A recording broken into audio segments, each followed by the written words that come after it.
Hi, I'm Sarah Gardner. If you're a steak or hamburger fan, then it's all about beef. If I were to say Texas Longhorns, you'd probably think of the American West.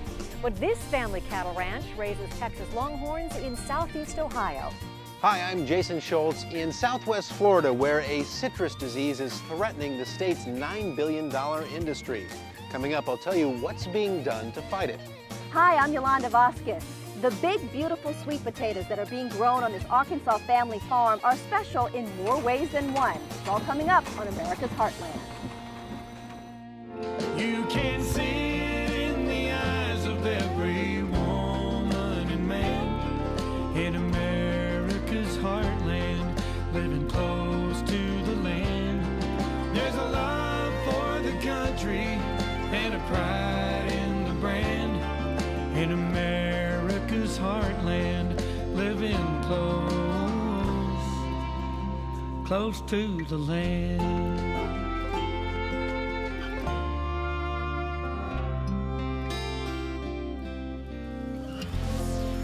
Adversity is a part of life for farmers and ranchers all over the United States. When it's too wet, you hope for some dry weather. When it's drought, you want it to rain. But sometimes you have to take action, and that's exactly what Florida's citrus growers are doing as they face a threat to their multi-billion-dollar industry.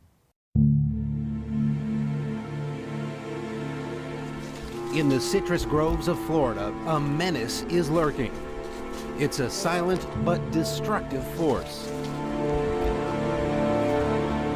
It doesn't have the horsepower of a hurricane, the desperation of a drought, or the ferocity of a sudden freeze.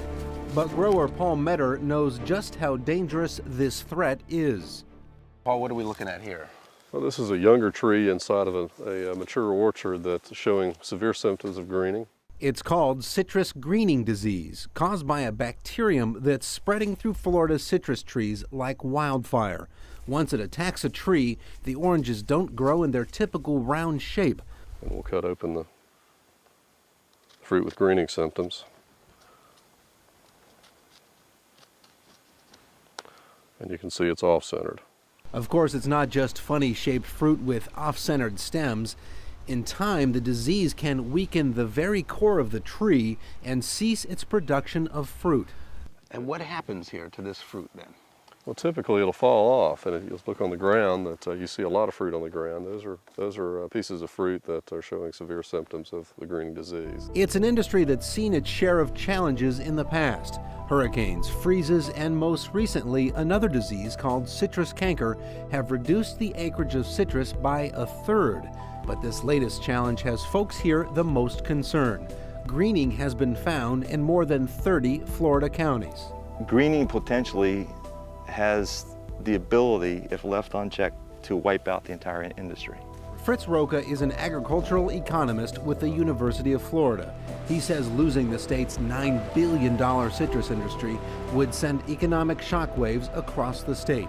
Consumers could see a dramatic rise in the cost of orange juice and other citrus products, but it goes far beyond that, impacting everything from pickers, citrus growers, processors, shippers, to grocery stores. The second ripple effect would be the workers that pick the citrus, the workers that tend to the groves, the workers and the owners of these groves earn income.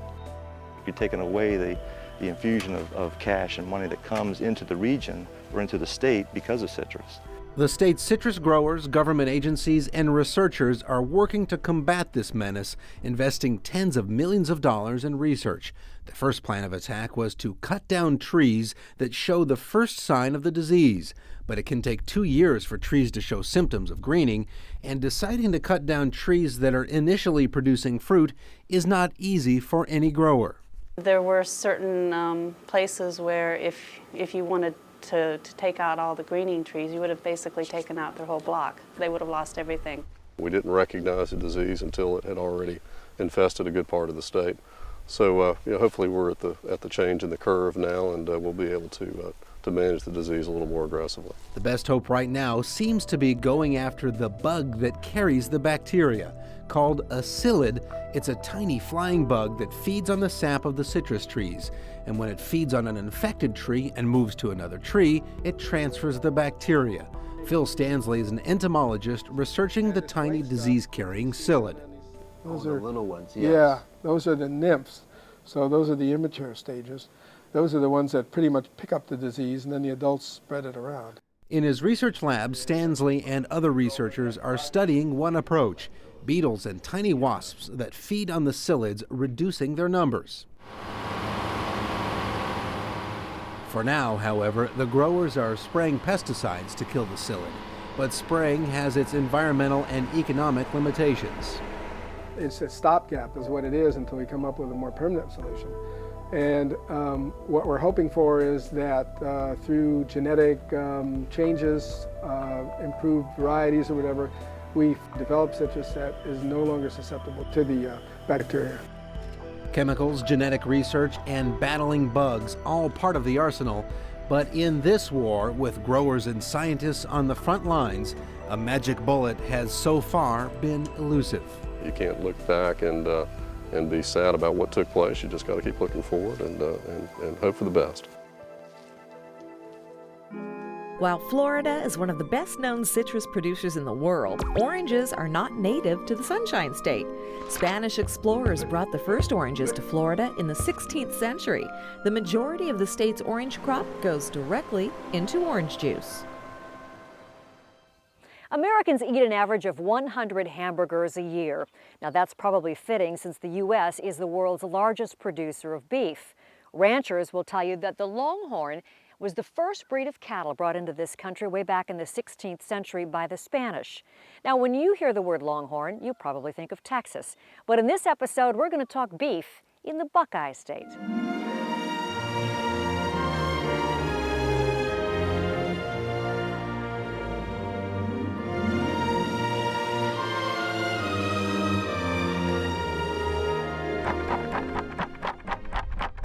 Come on, girls. Come on, sweethearts. Daryl Dickinson and his wife Linda started their Longhorn cattle career in Colorado. But it's here in Ohio that the family found its fortune in beef with the Dickinson Cattle Company. Raising cattle is grass and management and water and things like that. So this is great cattle country here. We're in the Ohio River Valley grasslands. It's wonderful grass country. The family ranches on more than 4,000 acres and welcomes visitors with farm tours in the summer. Buyers and visitors alike come to see the Longhorns. Do you think that's a pretty cow there? I think it's beautiful. She's black and white speckled. She's got big curly horns. She's got a sweet disposition. She raises beautiful calves. Daryl, along with his wife and children, oversee the meat of the business here, raising and marketing registered cattle. We sell all-natural Texas Longhorn beef, and we sell semen, frozen bull semen, from our very best bulls. The science of selection has also made it possible for the Dickinson Cattle Company to clone some of their prized cattle. Well, this is a cow that was used for clones. This is Shadow Jubilee, and she's should be a little over 84 inches tip to tip on her horns, and she just had a new baby calf here about maybe 3 weeks ago. Joel Dickinson is the ranch's herd manager, overseeing a cattle operation that's grown from 40 head in 1989 to more than 1,000 head today. Joel and his crew will round up the newborn calves to check on their weight, give them vaccinations, and tag them. Lift the skin up. Okay. Put the needle under the skin. Right here? Yep. And then we're giving it just a half a cc. Not very much. A little more. Right there, that's pretty good. After vaccinations, Joel takes a picture of each new calf on his iPhone. Those digital photos are transmitted to the ranch office, where Joel's mom enters the data on the company website. So it's red and white, Heifer 5409. We have the largest internet presence of any breed of cattle or breed association in the United States, and we sell about 90% of the cattle online. What are people looking for in a Longhorn? They've got to have beef quality, they got to be pretty conformation, pretty color, good disposition, raise a large calf. In Longhorn cattle, they got to have pretty twisty horns. Daryl says economics and consumer demands have changed his industry over the past 40 years. When we first started, it was really important for cattle to be very fat, and fat was important, and fat wasn't a bad thing. Today, people talk lean. So Texas Longhorns were criticized years ago because they weren't fat enough. Now they're complemented because of their high protein, low cholesterol, low carb, low fat content. And he expects even bigger changes in the future. Well, in the future, we're going to see less grain available to feed all livestock. So it's being used for ethanol and export and other things. So the cattle of the future are going to be cattle that eat cactus and grass and briars and low quality fiber. So that's where the Texas Longhorns really excel. Do you expect that one day the kids will take over and continue well, to run the our ranch? 13-year-old grandson, I asked him the other day, I said, what do you think you'll do in life? He says, well, Grandpa, I don't know, but he said, I may have to take over the ranch. And I said, well, why do you say that? And he says, well, have you noticed how old my dad is? Well, you met him today. He's like 36, so he's already thinking about booting his dad out and taking over. With young folks pushing their way into the family business, the Dickinsons see a continuity to their life on the land, something to be handed down to the next generation. You do well what you like to do, and you like to do what you do well. So our family enjoys this kind of a business. Despite the Longhorn cattle stampedes that you've seen in Hollywood westerns, ranchers say that Texas Longhorns are usually quite gentle and easily worked on foot as well as horseback. They do say, however, stay out of the way of those horns when the cattle turn to look at you. Hi, I'm Rob Stewart. Still ahead, looking for a new career? Want to get back to the land? We'll take you to a farm school right here in New England. I'm Yolanda Vazquez. Still ahead, we'll visit southeast Arkansas on a family farm whose sweet potatoes travel far and wide.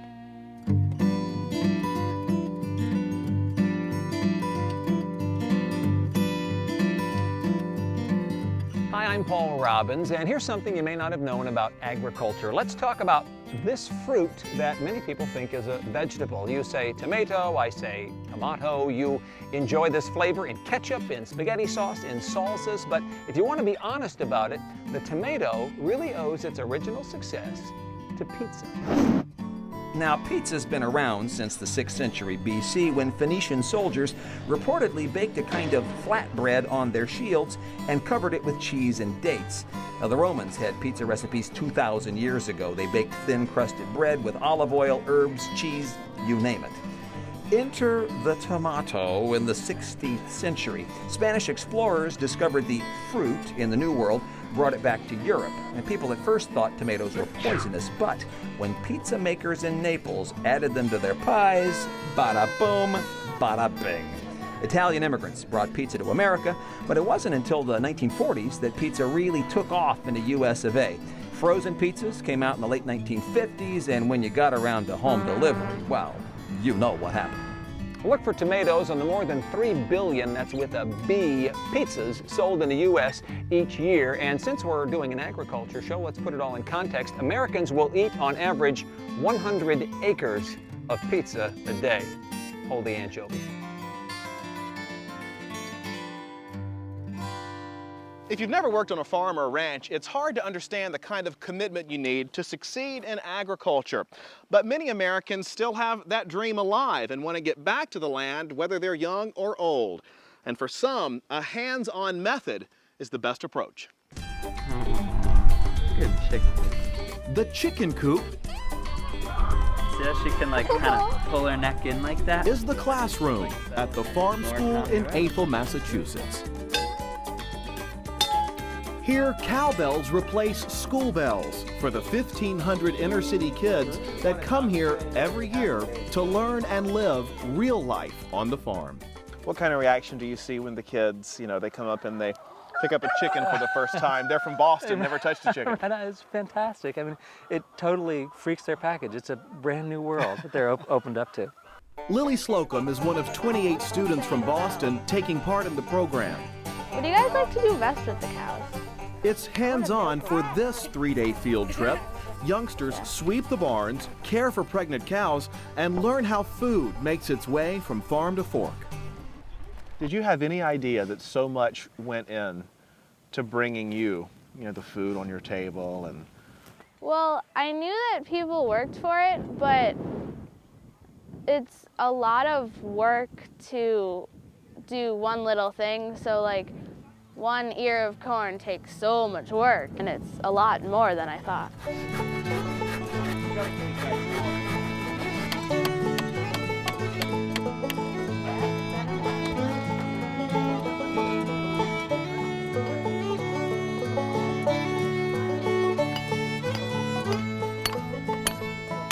Here we're not trying to train farmers, we're trying just to let children experience the beauty of a farm fully and feel a part of a farm fully. Down the road, we really are trying to give people the tools to farm, spend their lives farming.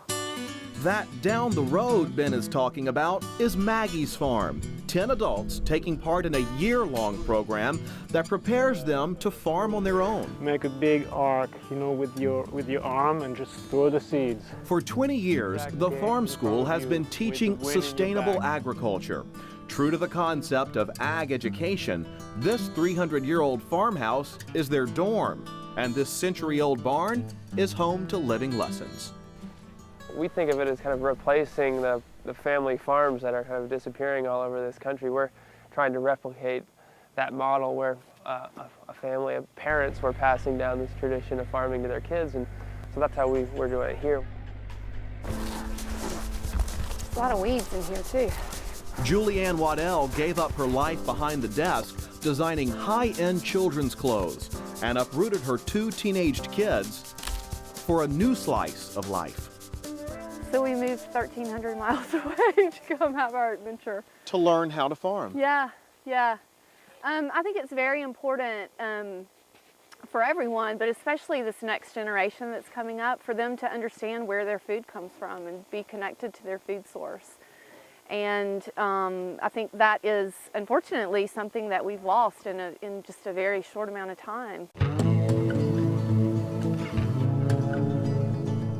Clear out all the old, dead canes that have already fruited for us. That make sense? Today, these adult students are pruning raspberry bushes in a field covered with snow. But for Julianne, a life lesson is already growing about planting seeds for a new passion and a purpose. We'll see where it all leads, but I feel, even though that this is a kind of a, it's a program where we're learning, I feel like we're doing something very important. I go to bed every night feeling like I've done something that is that's special. What is it you want people to leave here with? I want them to leave here knowing that they can be effective in the world as farmers, as the producers of food, but also as people who can make a difference.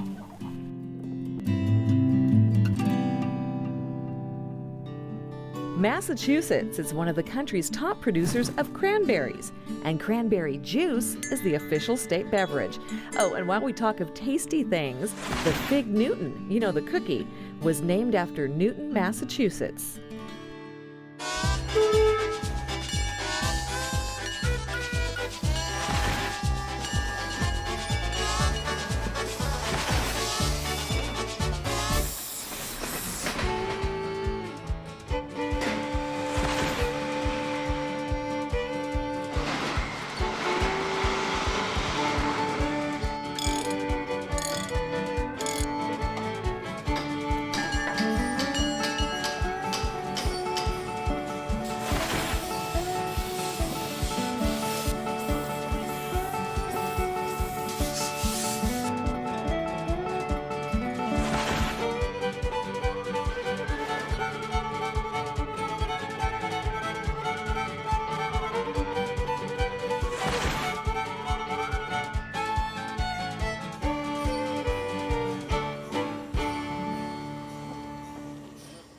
You probably have sweet potatoes on your dinner table come holiday time, and they've long been an American favorite. George Washington grew sweet potatoes on his farm in Virginia. Now, the Matthews may not go back quite that far, but sweet potatoes are an important part of their family history.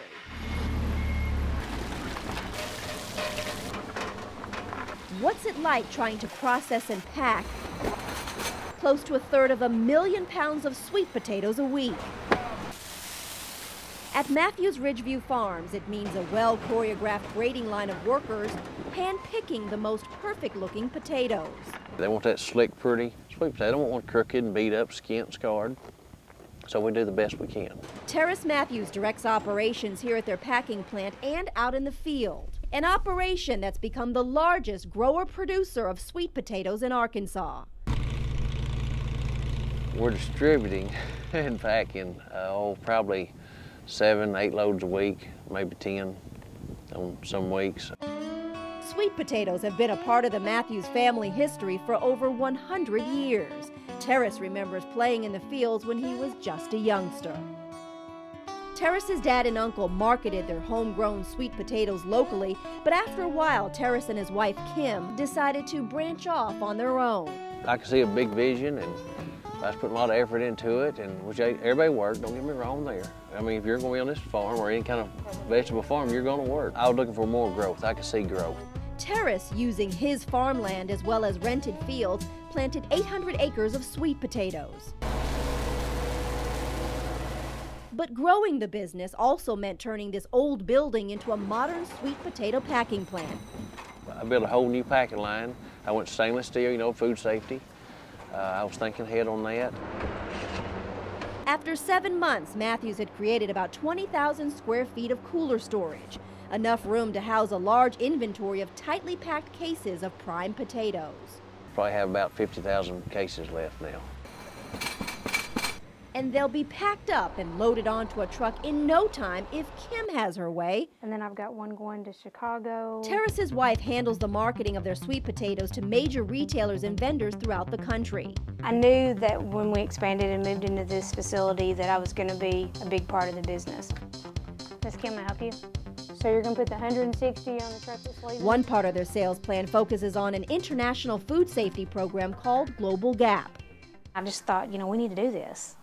They're not making us do it now, but that's coming. So I started visiting with my husband about it, and we got in touch with some people, some consultants that help you get ready for the Global Gap. The international certification opened world markets to them, attracting major buyers from the United Kingdom and Canada.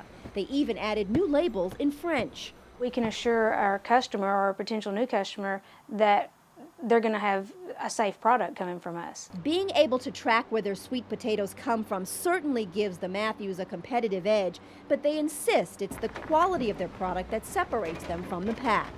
Right now, there are about a dozen men picking and grading sweet potatoes, but you'll notice Terrace is the last man on the line. Now, normally there are more important things for a big boss to do, but he likes to take a final look at his product to make sure it meets the quality standards his customers have come to expect. We always want to pack quality. You know, quality has always been our bottom line. You send a good potato, you get a good response, you get repeat business. Terrace also credits the increased sales of sweet potatoes to their nutritional value. The starchy, sweet-tasting root vegetable is rich in complex carbohydrates, fiber, beta-carotene, and vitamin C. The sweet potato market's growing a lot right now. It's nutritious and delicious, that's what I'd say. As Kim and Terrace work together to build their business, their efforts have added another generation to the family's agricultural endeavors. Terrace's mom can often be found working in the office, his dad, David, on the grading line. My dad was always my best friend. I mean, we'd always hung around together. He guided me in the right direction all the time. And the latest generation of the Matthews family has even become the face of the family product. That's because the smiling faces of Jaylee and Tacey Matthews can be found on the cover of each potato packing box. It's turned into a really good marketing tool because so many retailers are pushing the family theme. And we're not just trying to sell this as a marketing aspect, they really are the 5th generation. And Terrace and Kim hope the girls will someday take over the family business, keeping the Matthews sweet potato legacy alive. That'll do it for this time. Thanks for traveling the country with us on this edition of America's Heartland. And remember, there's much more on America's Heartland.